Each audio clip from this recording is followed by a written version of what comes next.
자리에 앉으십니다. 우리 모두 사랑과 축복의 인사를 나누겠습니다. 잘 되십시오.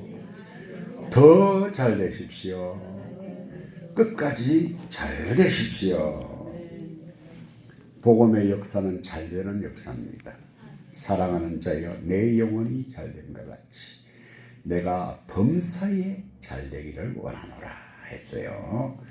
그래서 오늘보다는 내일, 그리고 우리의 미래가 더 복되고 잘 되는 역사가 있게 되기를 바랍니다.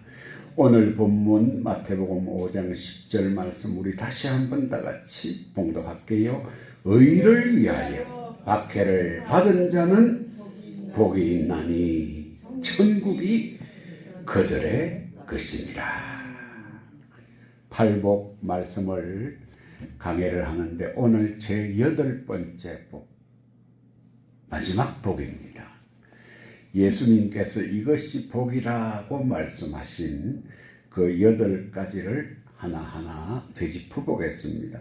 심령이 가난한 자는 복이 있나니 천국이 저희의 것이며, 애통하는 자는 복이 있나니 그들이 위로를 받을 것이며, 온유한 자는 복이 있나니 그들이 땅을 기업으로 받을 것이며, 의에 줄이고 목마른 자는 복이 있나니 그들이 배 부를 것이며, 긍휼히 여기는 자는 복이 있나니 그들이 긍휼히 여김을 받을 것이며, 마음이 청결한 자는 복이 있나니 그들이 하나님을 볼 것이며, 화평하게 하는 자는 복이 있나니 그들이 하나님의 아들이라 일컬음을 받을 것이며, 의를 위하여 박해를 받은 자는 복이 있나니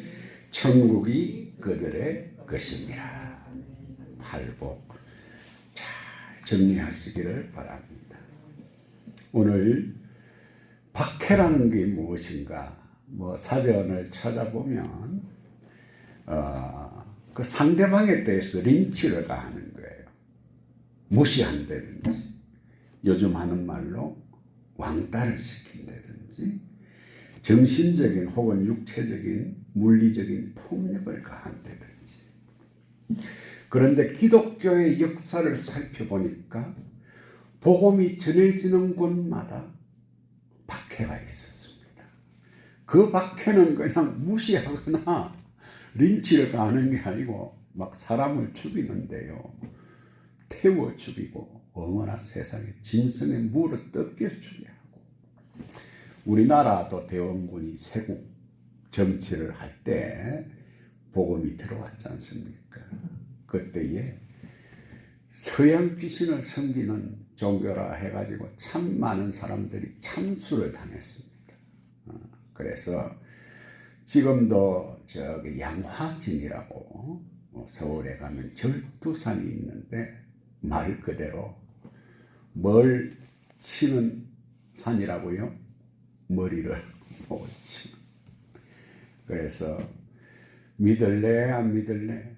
그때의 믿음을 지켰던 사람들, 그들의 순교의 피가 오늘 한국교회의 부흥을 이렇게 가져다 준 줄로 믿습니다. 그런데 한국교회 좋던 시절 끝났어요. 90년대 이후로. 밀레니엄 시대라고 2000년도가 들어서면서부터 점점 교회 다니는 사람들이 줄어들고, 교회를 다녔던 사람도 안 나가기를 시작을 하고, 지금은 각 교단마다 교회들마다 아우성입니다. 기뻐서 아우성이 아니고 성도들이 줄고 예산이 줄고. 오늘 이런 시점에 우리가 이 박해의 의미를 마지막으로 한번 생각을 하고 마치려고 합니다. 제가 살아왔던 시절에는 박해라는 게 없었습니다. 참 감사하잖아요. 그래도 제가 예수를 처음 믿겠다 그럴 때 우리 어머니께로부터 박해를 당했습니다. 그것은 제사 문제였습니다.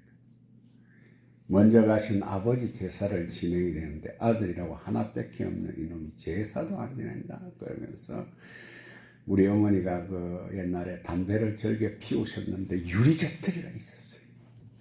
그것을 막 나를 향해서 집어 던지니까 내가 이맛대기에 팍 맞아가지고 얼굴 전체가 막 피칠감이 돼서 그거 보고 우리 어머니가 놀라가지고 그때로부터는 박해가 없고 제가 박해를 받았던 유일한 기억은 그것이 지금도 이렇게 이마를 치켜들면 여기에 가랭이처럼 그 당시에 유리파편에 맞았던 상처의 흔적이 있습니다. 오늘 11절 말씀 보십시오. 핵심은 이것입니다. 누구로 말미암아? 나로 말미암아. 여기서 나는 누구를 가리키죠? 예수님 때문에 받는 박해. 나도 그런 박해를 한번 받아봤으면 좋겠어요. 그런데 참 아이러니하게도 박해를 난 참 많이 받고 살았어요. 예수님 때문이 아닌 박해. 누가 나를 박해하냐? 교회 공동체 안에서 나를 박해해요. 세상에서는 아무도 나를 박해하지 않아. 내가 살아가는 삶, 살아왔던 삶, 누구 하나 나에게 손가락질하는 사람 없습니다.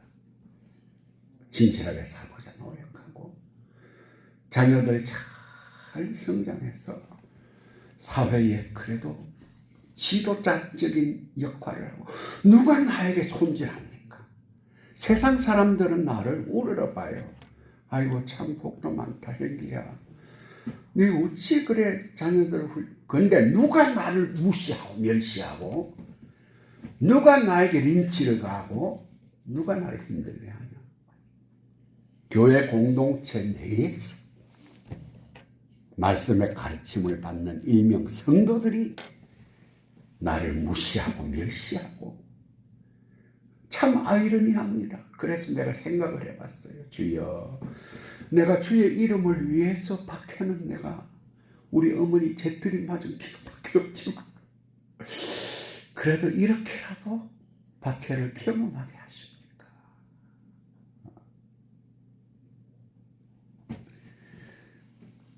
오늘 그 박해의 현상이 11절 말씀 보면 어떻게 나타납니까? 이것은 예수님으로 말미암습니다. 교회 안에서 목회자를 힘들게 하고 무시하고 깔보고 얕잡아보고 하는 게 아니고 예수님 때문에 세상 사람들이 너희를 첫째는 뭐예요? 욕하고 옆 사람 보고 물어보세요. 예수님 때문에 욕 먹어본 적 있어? 한번 물어보세요. 아마 없을 겁니다. 박해하고 거짓으로 너희를 거슬러 모든 악한 말을 한다. 그럴 때 너희에게 복이 있다. 오늘 박해받는 자에게 주어지는 복의 내용이 뭐죠? 천국이 그들의 것이며 첫째 복하고 여덟 번째 복하고 복이 똑같습니다. 여러분 천국이 저희 것입니다.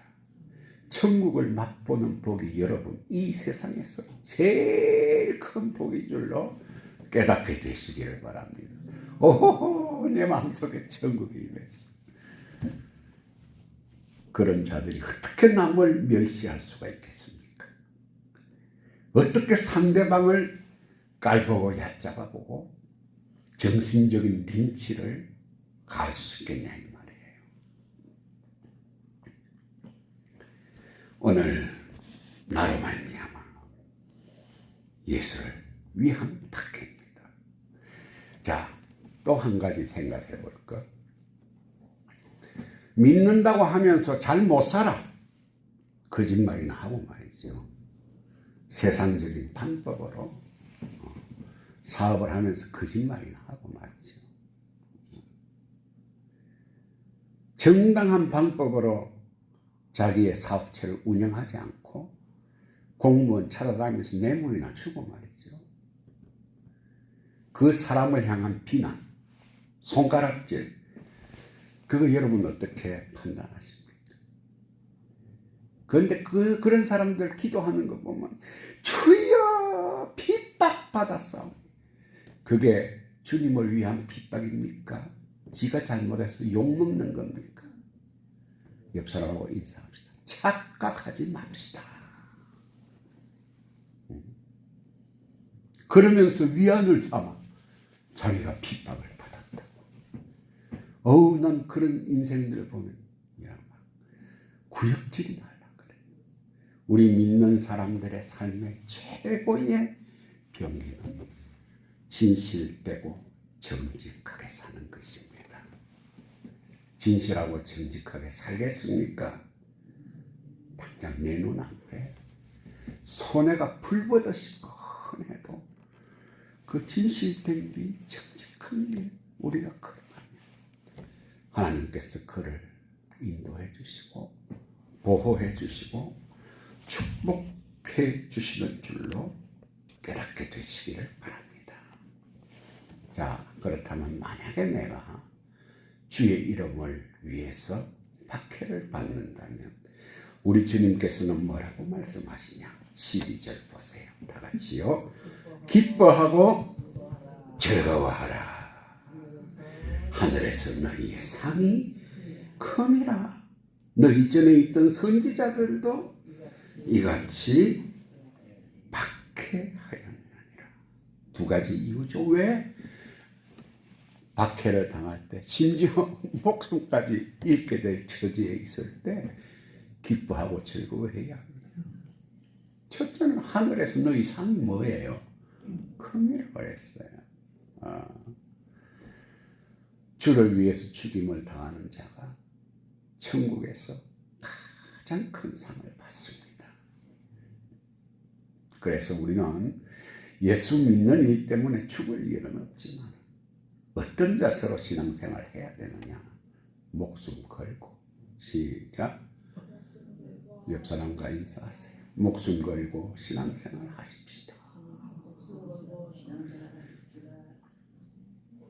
교회를 위하여 목숨 걸 여기에 있는 우리 12명의 공동체. 교회는 걱정 없어요. 무슨 걱정이 있겠습니까? 그리고 우리는 지금 박해라는 상황을 경험하지도 못했고 또 이해할 수도 없지만 전 세계적으로 박해가 실제로 일어나는 곳이 많습니다. 그래서 우리는 신앙 때문에 박해를 받는 자들을 위해서 기도해야 돼요. 예수를 믿는 사람에게 이 박해라는 것은 지극히 정상적인 일이라고 요한복음 15장 18절 이하에 말씀하고 있습니다. 제가 한번 읽어드려 보겠습니다. 세상이 너희를 미워하면 너희보다 먼저 나를 미워한 줄을 알라. 너희가 세상에 속하였으면 세상이 자기의 것을 사랑할 것이나 너희는 세상에 속한 자가 아니요 도리어 내가 너희를 세상에서 택하였기 때문에 세상이 너를 미워하느니라. 깨달아 주시면 아멘. 내가 너희에게 종이 주인보다 더 크지 못하다 한 말을 기억하라. 사람들이 나를 박해하였은즉 너희도 박해할 것이요 내 말을 지켰은즉 너희 말도 지킬 것이니라. 저와 여러분들의 소속은 이 세상이 아닙니다. 빌립보서 3장 20절에 우리의 시민권은 하늘에 있다고 기록하여 우리에게 분명히 증거해 주고 있습니다. 거기로부터 구원하는 자 곧 주 예수 그리스도를 기다리노니 그는 만물을 자기에게 복종하게 하실 수 있는 자의 역사로 우리의 낮은 몸을 자기의 영광의 몸의 형체와 같이 변하게 하시리라. 저희들은 하늘에 속하지. 나 이제 주님의 새 생명 얻은 몸. 예배를 준비하고 예배를 열면서 우리가 불렀던 찬송 여러분 기억하십니까? 새 생명을 얻은 존재, 썩지 아니할 생명. 그래서 예수의 제자들과 초대교회 성도들은 이 복음의 진리를 깨닫고 기쁜 마음으로, 그리고 박해받아 죽음을 알고도 예수의 이름을 배신하지 아니하고 예수를 죽음으로 따랐던 것을 보게 됩니다. 신앙을 지키기 위해서 가족을 잃고 직업을 잃고 따돌림을 당하고 멸시와 모욕과 천대를 받고 굶어 죽고 목말라 죽고 맞아 죽고 불타 죽고 예수님처럼 십자가에 달려서 죽을지라도 믿음을 지켜냈다는 것입니다. 20세기 이 100년간, 그러니까 1901년부터 1999년 2000년까지입니다. 2억 5천만이나 되는 사람들이 박해를 받아가지고 죽었습니다. 많이 죽었다, 그죠? 감이 안 오죠, 2억 5천이라니까. 그래서 지금도 신앙의 핍박이 있는 곳은 바로 한국 중심으로 북서쪽입니다. 북한, 그렇죠? 중국, 그렇죠? 그리고 스탄이라고 하는 저쪽 중앙아시아, 그리고 서남아시아권, 그들은 무슬림들이에요. 기독교 신앙을 가졌다 하면 여차없이 죽여버립니다. 참수를 사용을 합니다. 그들은 아직도. 그래서 주의 이름을 위해서 이 근세기 100년간 박해를 받아 죽임당한 자의 수가 2억 5천이라는 거 여러분 기억하여 주시고, 예수님을 따르는 길이 과연 어떠한 길일까를 이 시간에 좀 깊이 생각을 해보시면서 그저 내 소원 성취하고 편하게 사는 것이 예수님을 따라가는 길은 아니라는 것입니다. 박해받을 각오를 하고 예수 믿는 것이 주님을 따르는 길. 그래서 제가 한번 강조했잖아요. 예수 믿는다는 것 때문에 죽을 일은 없지만 무슨 각오로 신앙생활 하자고? 그렇지. 오늘 이것이 본문이 여러분들에게 증거하는 말씀의 핵심인 줄로 믿습니다. 자, 우리나라에는 대원군 시대 때, 선교 초창기 때 참 많은 사람들이 박해를 받아 죽었고, 그 다음에 두 번째는 일제 식민지 치하였어요. 그들은 이 배달민족인 한민족을 한국 시민화한다 그래가지고 그들이 섬기는 신사에 이 한국에도 치여가지고 신사 참배를 하게 했어요. 그때 참 수많은 성도들이 믿음의 변절자가 되지 않기 위해서 믿음을 지키려고 많이 죽었습니다. 맞아 죽고 불태워 죽고 굶겨서 죽이고 참 잔인해요. 그 당시에 대표적인 주기철 목사님이 계십니다. 굶겼어요. 죽기 직전에 음식을 차려놨습니다. 그리고 손은 뒤로 묶어놔요. 그러면 어떻게 먹어야 되겠습니까? 이렇게 먹어야 되겠죠? 그런데 앞에 신사를 딱 놔뒀어요. 이 주기철 목사님이 정신이 혼미해져가는 그 배고픈 가운데 그 음식을 먹으려고 그러다 앞에 신사가 있으니까 강제라도 이렇게 절하게 만들어는 그들의 계략을 눈치채고 그때 남긴 말이 있습니다. 그리스도의 신부는 다른 신에게 정죄를 깨트리지 못합니다. 그리스도의 신부는 일본 신사에게 절하지 못합니다. 나는 어렸을 때부터 주 안에서 자랐고 예수 그리스도에게 충성을 100번, 1000번, 수만 번 맹세했습니다. 드리리이다 이 한 목숨 하나님께 드리리이다 하면서 순교의 길을 택했습니다. 만약에 그 위기의 순간에 살려고 예수 그리스도를 부인했던 한국 교회에서 인정받는 한경직 목사님이 계십니다. 템플턴 상을 수상했고 아마 세계적인 성자라고 그렇게 인정을 받는 그 한경직 목사님도 자기 한 목숨 살라고 신사 참배를 했어요. 그리고 그분이 훗날 고백합니다. 예수님을 부인한 그 사실, 그 가책이 얼마나 큰지 평생 거기서 헤어나지 못했다고 그런 고백을 했습니다. 오늘 하나님은 박해받는 성도에게 가장 최고의 상과 축복을 약속했잖아요. 천국이 그들의 것입니다. 천국은 하나님이 통치하는 원리예요. 하나님이 내심령에 임하는 거예요. 신약성경 스테반을 보면 그는 돌 맞아 죽게 됩니다. 그때에 그의 눈에 천국이 임하는 게 보였어요. 그러니까 고통 없이 하나님께서는 천국이 임한 기쁨 가운데 그의 영혼을 인도하실 거예요. 아이고, 돌 맞아 죽으면 얼마나 고통스러웠을까.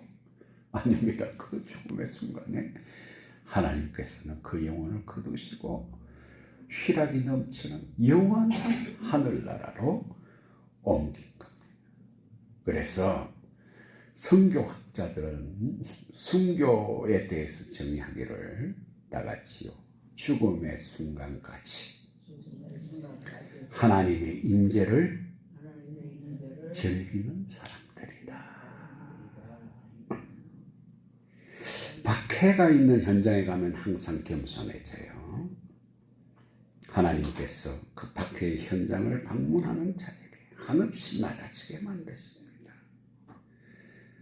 박해받는 그들이 누리는 엄청난 이 영적인 축복, 천국이 그들의 것이며 그들이 누리는 기쁨 앞에서 과연 나는 무엇일까?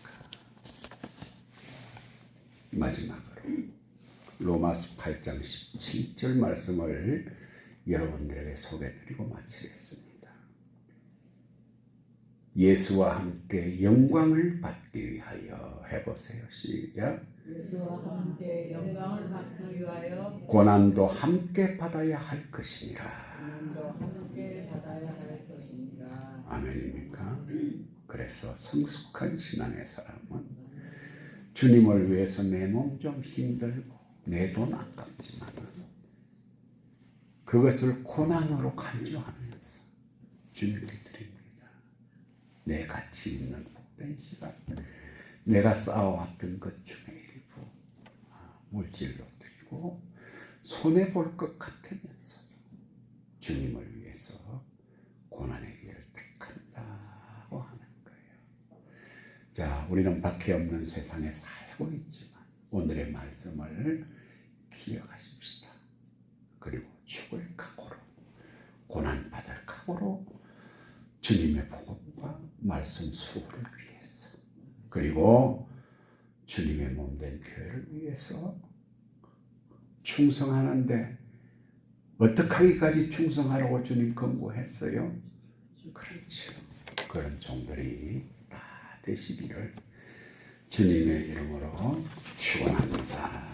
찬송하겠습니다. 336장입니다. 환난과 핍박 주님.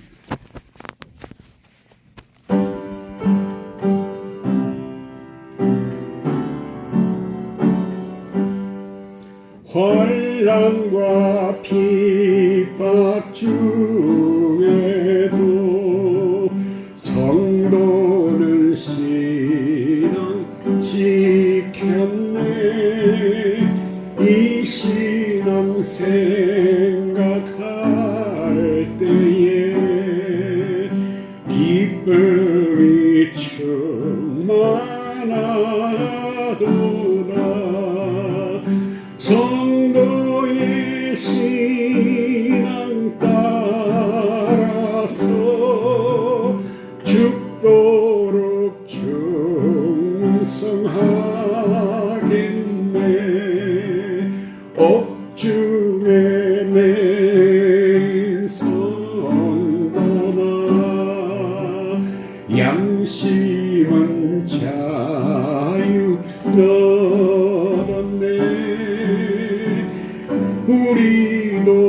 고난 받으면 죽어도 영광되리라.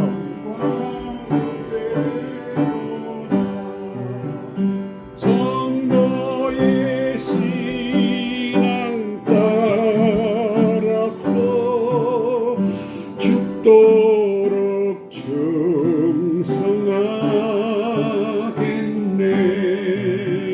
성도의 신앙 본받아 원수도 사랑하겠네.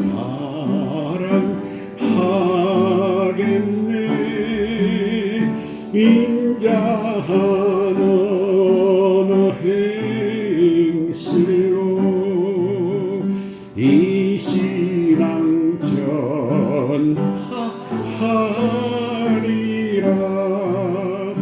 성도의 신앙 따라서 죽도록 충성하겠네.